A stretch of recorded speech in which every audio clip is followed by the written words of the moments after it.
I don't think that success is like a lot of people believe it is, and for any really successful person. I think that everybody's always struggling. And what happens is, you just struggle at a higher level. It's like learning how to ski or play some sport, and you're just kind of doing this higher thing, but it doesn't feel like that. It just feels like I'm struggling. And I think it's, and it's a good feeling. The way I think of it is, I've always thought that it's like, in order to be successful in life, you have to cross a jungle. Or you can stay on the other side of the jungle and not cross the jungle. But if you choose to cross the jungle has all sorts of things that can do you harm and bite you and everything along those lines. And so the best way to do that is to go into that with people who can see things differently and watch themselves and struggle to make it to the other side. And then what I've discovered along the way is that it's always a struggle, and I enjoy being in the jungle. I don't want to get to the other side. I don't want to get out. So that's what it feels like to me. Then what's your advice to these small business founders today? Work hard. You're going to need some luck, but the harder you work, the luckier you get. And if it doesn't work out, that's not the end of the world.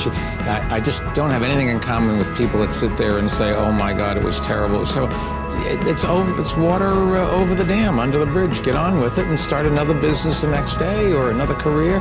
And be honest, look in the mirror and say, why didn't it work out? Well, it wasn't the skill set, or I didn't have the temperament for it, or I was in the wrong place, wrong time. Maybe I can afford to do it again, maybe I can't. But people aren't honest with themselves. What I've always done is I've taken a yellow pad, I draw a line down the middle, write out the pros on one side, the cons on another, in the sense that if I let you see it, you wouldn't laugh at me. And then when I get done, I just rip it up and throw it away, because I've worked out in my mind what is real and what isn't, and what I can present to people and what I can't. I think many kids and many grown-ups do figure out over time what their passions are. And sometimes we let I don't think it's that hard. I think what happens though sometimes is that we let our intellectual selves overrule those passions.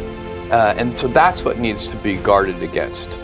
Kids are very good about knowing what their passions are. Being young and trying things, you're so naive and you don't know any better. All you do is learn. And if you fail, it doesn't matter. And so whether I was 9, 10, 12, 16, 21, the failures were irrelevant. And whether you're 9, 12, 16, 21, 22, 24, I'm sleeping on the couch. I have a car with a hole in the floorboard. I'm living like a bum and like a student.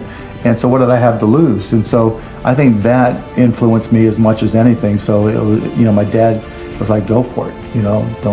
Why not? What have you got to lose? You have to sleep on a different couch. So I think that was motivation. It's a gift if you can keep your childlike sense of wonder. And it helps with creativity.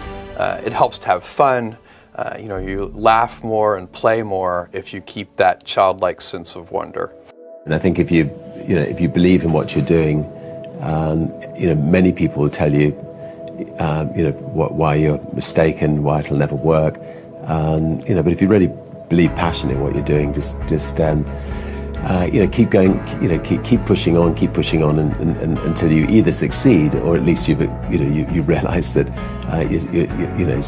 it's just not going to happen. And then if you don't succeed, pick yourself up and try again. And ultimately, if you're that determined, you will succeed in life.